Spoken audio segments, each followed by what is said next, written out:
Muito boa noite, pessoal. Vamos todos chegando para nossa live de hoje. Tem alguém aí já? Hoje a gente vai falar sobre cirurgia para epilepsia. Hoje é um tema muito interessante, muito legal. Vamos chamando o pessoal para assistir a nossa live de hoje, que eu tenho certeza que vocês não vão se arrepender. Então, todos os acadêmicos ou pessoas apaixonadas pela neuro, boa noite Camila, que entrou agora, Murilo, Catiane, Cidinho, boa noite Fabiana. Então agora eu vou chamar o nosso acadêmico convidado de hoje, que é o Lucas, né? Lucas já deve estar aí ligadinho. Lucas Mitre. Vera, Nandinha, Murilo. Oi, Lucas, boa noite. Boa noite, doutora. Tudo bem? Tudo bem? Vocês devem estar Maravilha. sentindo falta de alguém aqui hoje, né? O Bruno.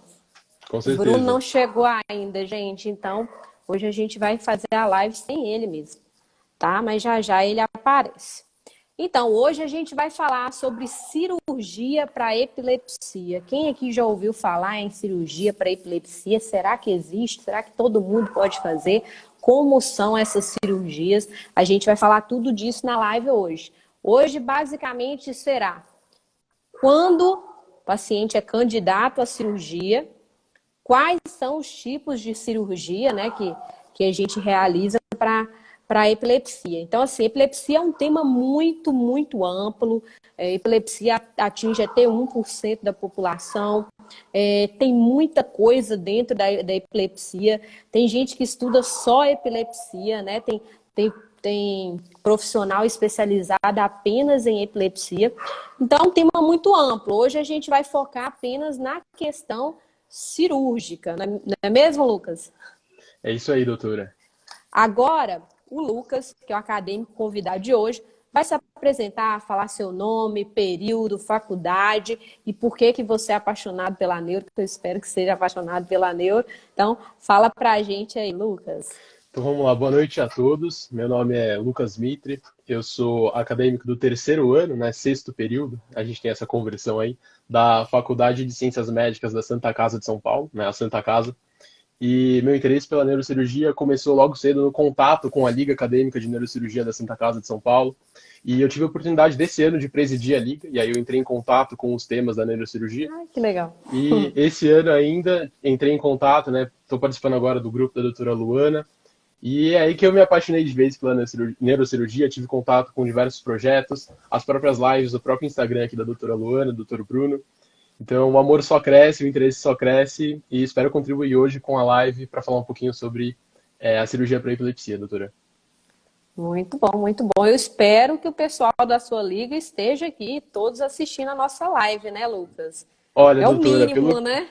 com certeza, pelo que eu li dos nomes aqui, se eu não me engano, o nosso vice-presidente está assistindo e mais alguns ligantes também, então já fica aí Aí depois você o cobra de contato. quem não participou, tá? Ah, pode deixar, doutora. Mas então, assim como todas as lives, toda segunda-feira, 15 minutos de neuro, seu encontro semanal com a neurocirurgia, a gente vai falar agora o nosso caso clínico da live de hoje. Eu coloquei atrasado nos stories, quem quiser dar uma olhadinha lá na imagem principalmente, mas o Lucas vai falar para a gente sobre o caso clínico. O que esse paciente estava apresentando? Vamos lá, Lucas, fala para a gente. Perfeito, então vamos lá. Nosso caso clínico de hoje é uma mulher que tem 22 anos. Ela apresenta crises convulsivas desde os 13 anos de idade, tá? Os pais relataram que durante as crises ela apresenta uma sensação de mal-estar no epigastro. Ela tem uma redução da responsividade ao ambiente e ela apresenta também os movimentos com a boca e o corpo com contração de todo o lado esquerdo. Além disso, ela tem um relato de sentir um cheiro estranho, que são as alucinações olfatórias, durante esses episódios. Nos últimos 3 anos, ela já fez uso de vários esquemas de anticonvulsivantes, todos em sua dose máxima tolerada, e no momento está em uso do ácido valproico, 500 mg 3 vezes ao dia, a oxcarbazepina 300 mg 2 vezes ao dia, e o fenobarbital 100 mg uma vez ao dia, mas ela não apresenta melhora clínica, né? Sobre o exame físico, ela não teve nenhuma alteração digna de nota, E quanto aos exames complementares, ela apresentou um eletroencefalograma com alentecimento intermitente nas faixas θ e delta sobre as regiões temporais mesiobasais direita. Quanto à ressonância magnética de crânio, ela apresentou uma esclerose mesial temporal direita. Ok, ok. Essa paciente então é uma paciente que a gente considera refratária, né? Você acha que a gente pode pensar em cirurgia para essa paciente, Lucas? Ah, com certeza, doutora, justamente porque ela apresentou toda essa refratariedade ao tratamento, né? Quando o tratamento medicamentoso não melhora, sendo ele combinado ou monoterapia, a gente com certeza pensa em cirurgia para epilepsia. Ok. Então, assim, antes de iniciar falando mesmo da indicação, é bom a gente separar alguns conceitos. Crise convulsiva não é a mesma coisa que epilepsia. Quando a gente fala em epilepsia, a gente fala da doença. A crise convulsiva é uma alteração da atividade elétrica cerebral que provoca sintomas, né? Ou uma hipersincronização neuronal. Esses sintomas podem ter ou não alteração de consciência, espasmos musculares, tônicos, clônicos, enfim. Isso é a crise convulsiva. Uma crise convulsiva a pessoa pode ter após um trauma, a pessoa pode ter num episódio de infecção, pode ter uma crise convulsiva febril. Então, uma crise convulsiva só, a gente não pode falar que já é epilepsia, apesar de ser um início de um quadro pode ser um início de um quadro de epilepsia. Então, a epilepsia ela tem uma definição epidemiológica. Essa definição é a maioria que nós usamos principalmente para tratar a epilepsia. São 2 ou mais crises ocorrendo no intervalo de 24 horas.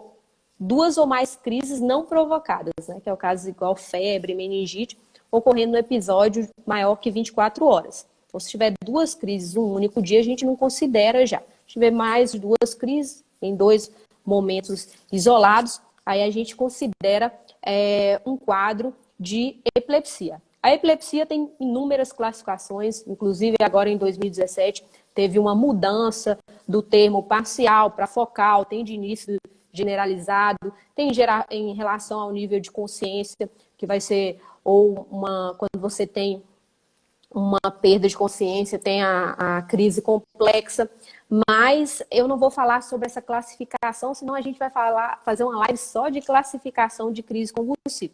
Basicamente, eu quero que vocês entendam o que é uma epilepsia refratária. A epilepsia refratária é aquela em que já foram usadas 2 ou mais fármacos de primeira linha em doses adequadas e esse paciente persiste com os sintomas. Para avaliação cirúrgica, você tem que ter esse controle inadequado e apesar da terapêutica apropriada, por um período de doença de 2 a 3 anos. Só que esse ponto é mais relevante quando a gente fala de adultos. Em crianças, a gente não espera 2 a 3 anos. E também tem alguns indicadores de refratariedade. O que é isso? São alguns sinais, alguns aspectos da doença que você já vai pensar que esse paciente pode ser refratário no futuro. Por exemplo, o paciente que tem o status epiléptico. O que é status epiléptico? É um tempo maior ou igual a 30 minutos em crise convulsiva, né? Ou várias crises convulsivas que podem ter uma duração menor de 30 minutos, com a recuperação de consciência entre elas. Se tem uma frequência muito alta de crise convulsiva no início da doença, também pode ser um paciente que vai ser refratário no futuro.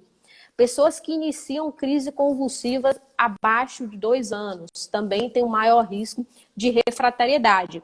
E aquelas pessoas que têm algum distúrbio de migração neuronal, né, alguma má formação vascular, alguma alteração, displasia cortical. Então, esse paciente que tem provavelmente, né, principalmente se o foco da crise for no local que o paciente tiver essa alteração, ele vai ter uma chance maior de ter uma refratariedade no futuro.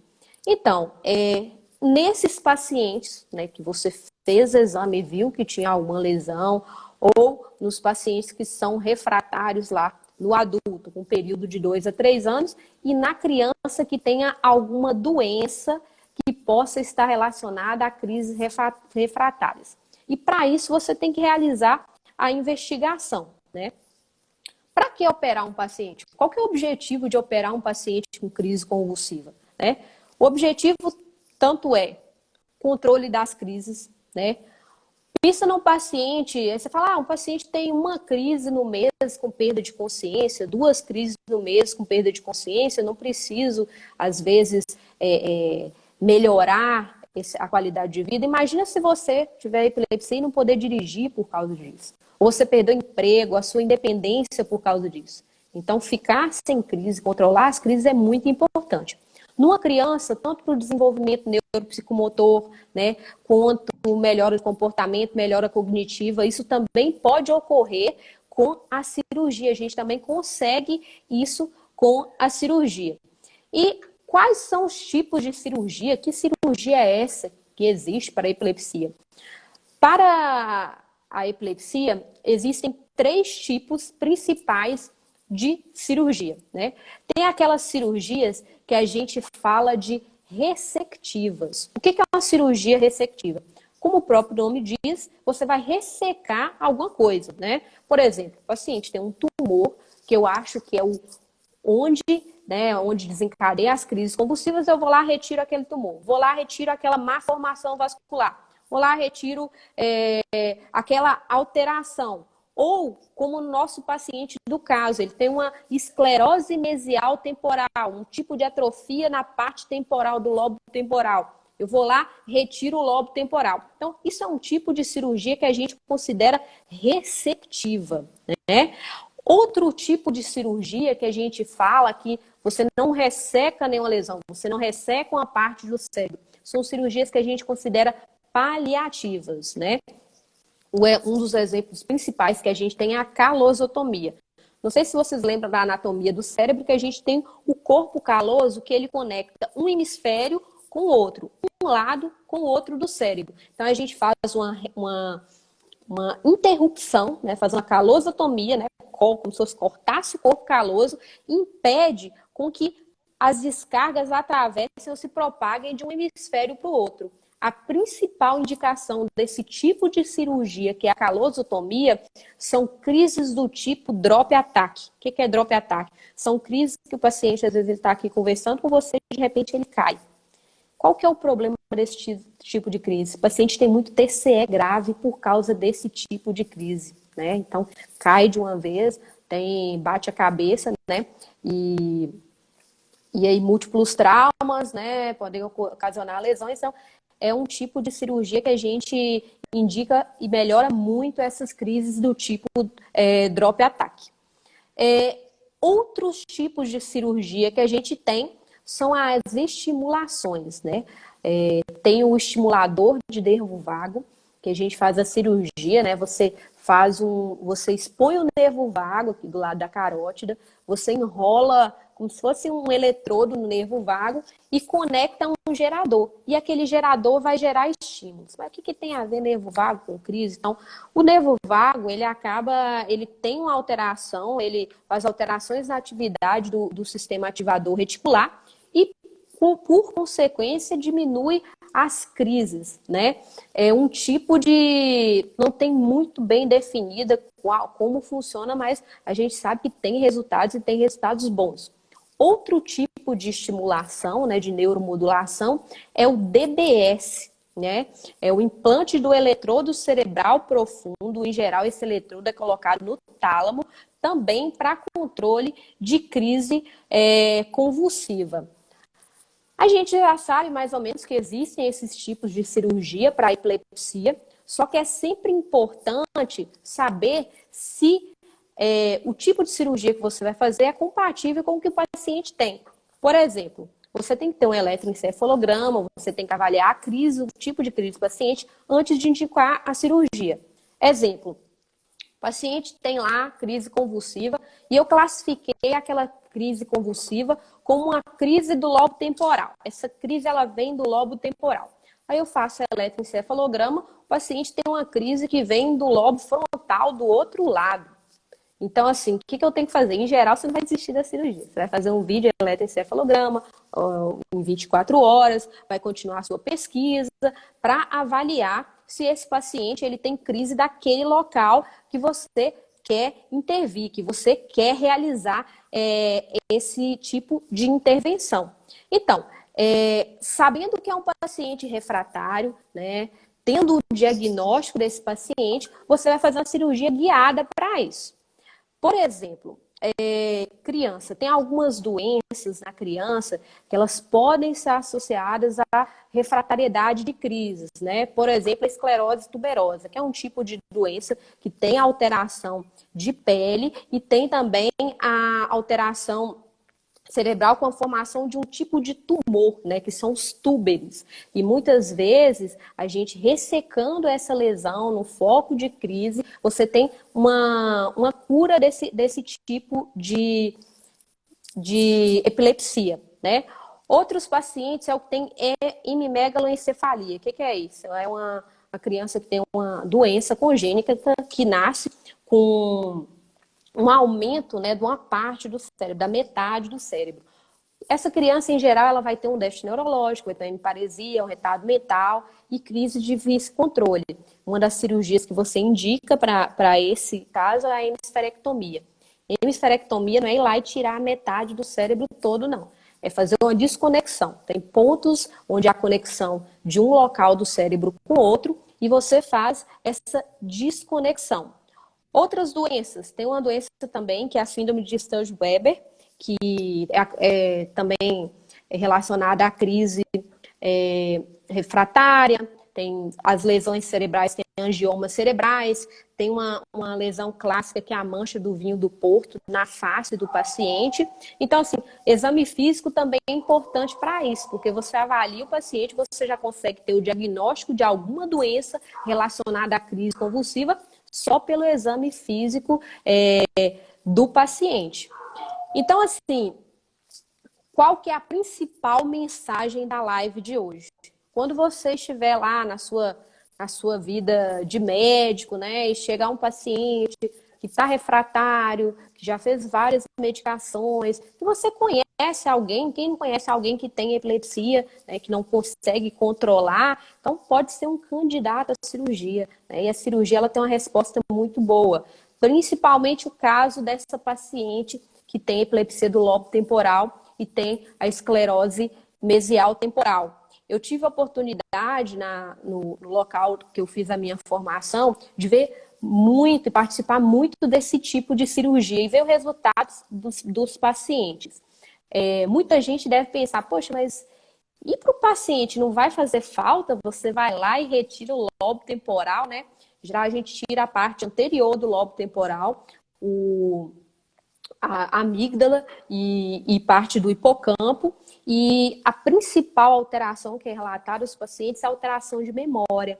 Mas a maioria desses pacientes já tem algum déficit de memória antes da cirurgia, né? Então, assim, hoje em dia a medicina, a cada dia que passa, avança mais, já tem novas modalidades.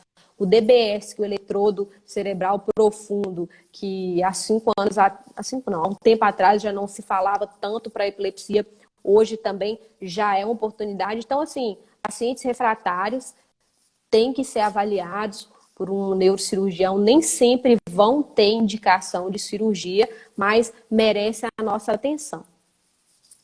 Ok? Eu acho que é um tema específico, né? Falar de cirurgia para epilepsia, a gente está falando de um tema bem específico. Mas eu gostaria que vocês sempre se lembrassem que existe e que a gente sempre tem que pensar nos pacientes refratários. Pode ser que não seja aquela cirurgia ressectiva, que é a curativa, mas talvez é um paciente que tem uma indicação de uma calosotomia, que tem indicação de colocar um VNS, né? Um paciente que vai se beneficiar bem do procedimento cirúrgico, que tem um risco de complicações inferior a 3%. Será que vamos ter perguntas hoje? Doutor, acho que por enquanto não temos dúvidas no chat, fica aí o convite, mas eu separei algumas perguntas. Eu posso fazer, doutora? Pode, se eu souber respondê-lo. Então, eu estava pensando sobre o risco cirúrgico, né? Como que fica o manejo da epilepsia refratária naqueles pacientes que têm um risco cirúrgico elevado, né? Geralmente ou tem uma idade avançada, ou tem alguma comorbidade que dificulta a cirurgia. Como que fica esse manejo? Olha, toda cirurgia que a gente vai realizar no paciente, ela tem um risco e um benefício, né? Você sempre tem que expor para o paciente e tem que pesar os riscos e os benefícios, né? Em geral, né, toda cirurgia que você faça, uma craniotomia, você vai ter algum tipo de morbidade para o paciente, né? Se for uma área eloquente, né, em geral a gente tenta evitar, mas todos esses tipos de cirurgia, a gente tem risco de complicação. Depende do tipo de paciente. Você está falando de um paciente que é cardiopata grave, que já fez umas 4, 5 revascularizações e é diabético, tem 90 anos, aí não, mas assim, tudo você tem que pesar. Assim como tem que fazer, já operei paciente de 90 anos, estou falando de epilepsia, mas, por exemplo, de hidrocefalia de pressão normal, paciente que não tinha muitas comorbidades, que basicamente a comorbidade maior que ele tinha é a idade. Mês passado, até discuti com vocês no grupo do 15 Minutos de Neuro, um senhor de 88 anos que a gente operou um meningioma. Você tinha um edema cerebral muito grande, era um risco para ele ficar com aquela lesão, o paciente estava com déficit, confuso, a gente operou, o paciente saiu super bem. Então, assim, sempre a gente pesa o risco e o benefício, né? Às vezes é um paciente que tem uma crise por mês, tem lá 80 anos, talvez não vale a pena, não incomoda tanto, né? Enfim, tudo você tem que pesar o risco-benefício, independente do tipo de cirurgia. Não estou falando só de cirurgia para epilepsia, mas neurocirurgias e cirurgias em geral. Perfeito, doutora. Muito obrigado. Temos uma dúvida da Mari Uhum. Amaral, não sei se eu estou pronunciando corretamente, mas ela perguntou: qual o principal dano quando tem o corte no corpo caloso, doutora? Esses pacientes podem ter algumas alterações de nível de consciência e alterações de comportamento, que na maioria das vezes são reversíveis. Teve um paciente mesmo que a gente fez na calosotomia, era uma criança, ela acho que tinha 10 ou 11 anos. E no pós-operatório, a menina ficou super sonolenta e a gente super preocupada. Ela ficou 5 dias na UTI. E aí, depois de 7 dias, acordou normal, comportamento voltou ao normal. Mas uma das alterações que a gente tem é de nível de consciência e de comportamento, mas na maioria das vezes existe uma síndrome, né? Uma síndrome pós-calosotomia. Mas na maioria das vezes os pacientes evoluem bem. Tudo depende também de cada caso, o que o paciente já tinha antes, mas em geral pode ter esse tipo de alteração, sim. Perfeito, doutora. Eu queria fazer outra Tem pergunta mais também. pergunta? Acho Pode que por perguntar. enquanto não, mas vamos convidar o pessoal aí a perguntar. Eu fiquei pensando, doutora, principalmente nas crianças, né, que a gente tem até bastante caso frequente, assim, de epilepsia refratária. Quanto antes for feita a cirurgia, melhor. Eu acho interessante discutir um pouco sobre isso. Depende da causa da epilepsia dessa criança, né? Se a gente está falando de uma paciente que tem algumas doenças que tem um prognóstico às vezes mais ruins, né? Igual síndrome de Rasmussen, né? A criança já tem uma síndrome de West, ou teve aquela questão que eu falei que inicia em menos de 2 anos, a gente não fica esperando igual adulto, 2 a 3 anos fazer tratamento para já tratar. Por exemplo, é uma criança que tem esclerose tuberosa e tem uma epilepsia que tem um foco temporal direito e tem vários túberes temporal direito. Tipo assim, ela vai evoluir mal, a gente sabe que está lá, o foco da crise é no local onde você tem. Então, essa paciente é indicação de cirurgia. Né? Então, em criança, dependendo do diagnóstico, você pensa mais precocemente. Perfeito, doutora. Muito obrigado. A Amanda falou que fez uma pergunta ali em cima, mas eu não estou conseguindo ver, doutora. Será que foi porque eu entrei um pouco depois na live? Acho que No não. chat aqui. Amanda, se quiser digitar, por favor, eu não estou conseguindo achar Digitar a de sua novo. pergunta.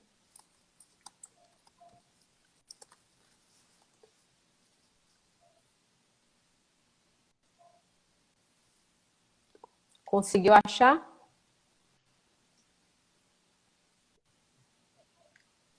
Não está aparecendo para mim. É que o comentário é bem pequenininho, né? Não foi a da calosotomia, não? Não foi ela, não? Ela vai digitar. A, a da calosotomia foi da Mari Amaral. Ah, tá. Ah, beleza. Doutora, a gente estava conversando também um pouquinho antes da live sobre. Ah, apareceu a pergunta da Amanda. Depois eu comento. Mas a Amanda perguntou: queria saber em relação a intervenções no corpo caloso. Quer saber o quê? Qual que é o tipo, como que é feita, qual que é o acesso? É mais ou menos isso? Será que ela quer fazer? Que ela quer saber? Como é feita em Imagino que relação à sim. intervenção do corpo caloso? Então, em relação à intervenção do corpo caloso, como eu falei, o principal controle, a principal indicação são crises do tipo drop ataque. Isso é uma coisa clássica, né, de falar que é a indicação de realizar uma calosotomia. A calosotomia, em geral, a gente não realiza total, né? Tem algumas vertentes que fazem calosotomia anterior, tem alguns que fazem posterior, e tem alguns que fazem total, sim. Em geral, a gente faz um acesso, que é um acesso interhemisférico, né? A gente faz uma craniotomia, afasta ali, vai interhemisférico entre os dois hemisférios, você vai achar o corpo caloso e ali a gente aspira mesmo, né? Vai aspirando o corpo caloso. É, é isso, não sei se era bem essa a resposta que ela estava aguardando. Ela comentou que acha que as mensagens estão chegando um pouquinho atrasada, mas depois ela detalhou um pouco mais, doutora. Ela falou sobre o corpo caloso, se essa intervenção que é feita, que a doutora acabou de explicar, se ela não Se é atrapalha na questão da total, né? transmissão. Ela perguntou se não atrapalha na questão da transmissão das informações entre os dois hemisférios, principalmente nessas em que você faz essa calosotomia total, que foi justamente o que a doutora falou. É, eu não tenho experiência em relação à calosotomia total, né? E nem da posterior. Só em relação à anterior, que pode, tanto uma quanto a outra, pode ter aquela síndrome de desconexão, né? Que eu falei anteriormente. Alteração do nível de consciência, né? Sonolência, que é a sonolência, né? No pós-operatório. Mas também é uma coisa que, em geral, né? Quando você tem essa síndrome de desconexão, na maioria dos casos é reversível. Mais alguma Perfeito. pergunta? Acho que por enquanto não, doutora. A Amanda comentou que entendeu e agradeceu. Ok. Então é isso, gente. Espero que todos fiquem com essa mensagem em relação a quando encaminhar um paciente com epilepsia para o neurocirurgião. É, e aguardo vocês na live da semana que vem, que eu ainda não sei o que a gente vai falar, Lucas. Você tem alguma sugestão? A doutora, podemos elencar alguns temas aí, né? A gente já fez, assim, a doutora já fez bastante live basicamente sobre tudo, né? Então, acho que a gente pode ir aprofundando em temas que já foram falados, né? Vamos ver o que os acadêmicos Também. sugerem nos Ou grupos. falar de coisas que a gente não falou. A gente não falou até hoje de tumor cerebral, né? Talvez a gente pudesse Caramba! falar um pouco sobre. Não falamos até hoje sobre tumor cerebral. Então, live da semana que vem, a gente vai falar sobre tumores cerebrais. Então, aguardo todos e acho que vai ser bem legal. Tumor cerebral também é um tema muito amplo, né? Tem muitos tipos de tumores, né? Em várias. A gente pode discutir localização, diagnóstico, né? Sintomas principais, quais são os tumores mais comuns. Eu acho que vale a pena sim a gente falar, tá bom? Perfeito, acho uma excelente sugestão. Então tá bom, Lucas, muito obrigado por ter participado da nossa live de hoje, tá? Agradeço a sua presença. Quem não faz parte ainda do grupo de WhatsApp 15 Minutos de Neuro, quiser participar, me envie direct. Tá? Nesse grupo a gente discute os temas que vão ser realizados na live, tá? Quem não está participando também do Close Friends, eu coloco cenas de cirurgia, né? Discuto alguns casos lá posto nos stories. Eu acho que é bem legal. Quem quiser participar, vem com a gente, só me envia o direct, tá bom? Tchau, Lucas, boa Doutora, noite e até muito mais. obrigado pela oportunidade. Obrigado, pessoal. É isso aí. Tchauzinho, boa noite. Tchau, tchau. Boa noite.